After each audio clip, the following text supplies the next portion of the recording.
injury-free until then. Meanwhile, let's talk about this man, D-Hop. To no one's surprise, he's just been spectacular this season, leading the league in receiving yards and second most receptions on the year. If his output continues, he can become the first non-rookie since the merger to lead the NFL in receiving in his first season with a new team. And of course, he had maybe the most iconic moment of the year on what is known as the Hail Murray. But yesterday, he was defending himself against criticism that he hasn't practiced enough this year. Here's what he said. Yeah, man, I heard a lot of negativity about me not practicing when I first came to Arizona. For those people who don't understand football and who just watch, there's a reason that I play football and they watch. Please tell your friends and all you guys on the local station. You know, if you got anything negative to say about DeAndre Hopkins, I charge to come on shows, but I give a discount to come on the show for those people. Okay. So, I mean, sort of hearkening back to Allen Iverson with practice. Dominique Foxworth, what do you think? Man, I love DeAndre's attitude in this moment, and he's right. Anyone who's been around football knows that vets, they don't have to practice all the time. And to be honest, I think we make a lot of practice. It's not completely irrelevant, but at the beginning of this season, we were talking about how little practice, how little pregame we all were going to see this year and how it's going to affect the play. And I told everybody, it won't really make a big difference. It'll seem the same, and that's what happened. These guys have been playing football their entire lives. A week or a day of missing practice is not going to suddenly turn them into bad football players. So I respect DeAndre Hopkins, and I hope that he continues to not practice if the results on the field are anything like what they've been for much of this season. Lewis, what do you think? Yeah, man. I mean, you're just fishing for stories and controversy when you bring stuff up like this for guys of his caliber, especially guys who who produce week after week after week. I mean, the best thing you have to do with your time is to pick on the fact and try and pick at the fact that he didn't practice as much as you think he should practice. You think somehow he's missing some kind of critical, situational reps. Is he causing some kind of rift within the organization? I mean, people respect performance. People respect guys who can go out and make unique plays in the NFL, and that's what he can do. And in talking to him before we did their game against the Dallas Cowboys on Monday Night Football, this is the kind of guy who, I want him on my football team now. Practice or no practice. And by the way, I don't really care about him practicing. End of story. Yeah, not a game. We're talking about not the game I died for. We're talking about practice. We're talking about practice. I'll never forget. I was hosting SportsCenter the day he did that, Allen Iverson. I threw to that. I had to come back and apologize for the language. Okay, next up here, it is time for the Chronicles of Riddick, our favorite feature, if only because it demonstrates him in this spectacular picture. This spectacular picture of Louis Riddick and the Chronicles of Riddick. Oh, we have an open now. Why can't we change the name? Okay, the Chronicles of Riddick. I like that right there. I got to get that picture.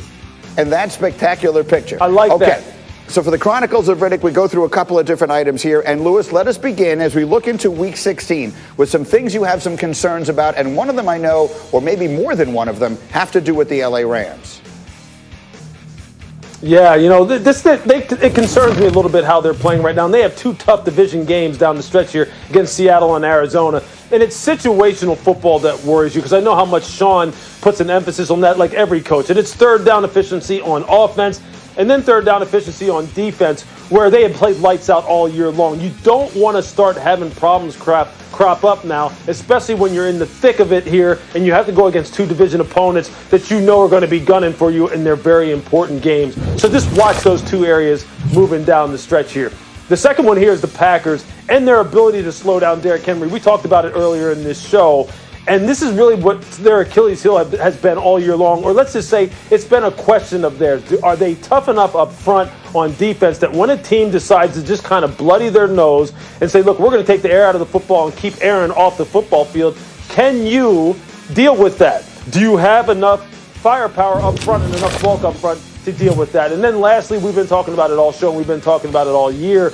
Or rather, I should say over the past couple of weeks, the Steelers and their offense and their ability to be physical up front. I know we talk a lot about whether or not they can run the football, and they can run the football for 4+. That's what keeps offensive coordinators calling running plays. I'm more concerned about the fact of this.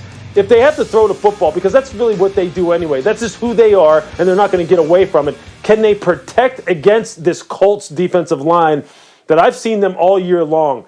They have just terrorized quarterbacks, and the Bengals terrorized Ben on Monday night. So this game scares me for him this week. They better find some answers if they can't run the football as far as protecting Big Ben.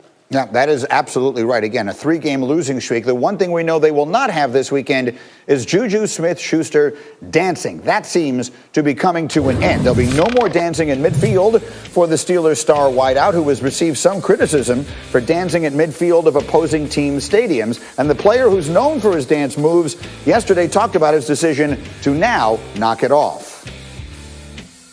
I was dancing, when we were undefeated, I was dancing. When we lost our 3 games, I'm not going to change the person who I am. I think, it's getting to the point where, my teammates are being asked this question. My coach is being asked this question. I saw it more as, no intention of disrespect. It's just more intentions of, my fans. So for the betterment of, myself and my teammates, I'm going to stop, dancing on the logos. All right, there are going to be a lot of disappointed people about this, I can tell you. My 18-year-old son loves Juju Smith-Schuster exclusively because, in his words, he's the most lit player in the NFL because of his presence on TikTok. And Chef Dan, I know you were making that point. I saw it in your notes today, that this is something that yesterday, when he announced he wasn't going to do it anymore, that blew up on social media yesterday. It touched a real nerve with a lot of different people. And obviously the younger generation, like your son, Greeny, they love watching Juju do what he does. And again, I think he had done it throughout the better part of the season. And nobody seemed to notice him dancing on logos when the Steelers were 11-0. But now that they've lost to Washington and Buffalo and Cincinnati on Monday night, now that it's a 3-game losing streak, and now that the dancing has attracted all this attention that it's gotten on TikTok, now, Juju's putting a stop to it, disappointing many people. And again, to me, the Steelers' problems run deeper than Juju dancing on the logo, but I understand all the traditionalists who say he shouldn't be doing this and he shouldn't be inciting the opposition before the game. Otherwise, he pays for it during the game, as he did on Monday night. So we had a good discussion about this earlier. Dominique basically said he should dance. Louis Riddick basically said other players are going to get chippy with him as a result, and he shouldn't dance. Damien Woody, we haven't gotten your take on it yet, so you can break the tie. Should Juju dance or not? Greeny, I came in thinking with one response, but he should keep dancing, man. He should keep dancing. Listen, I got daughters that's on TikTok, and that's where they live at. Like, they love that. They love that type of stuff, man. And I think for me, be who you are.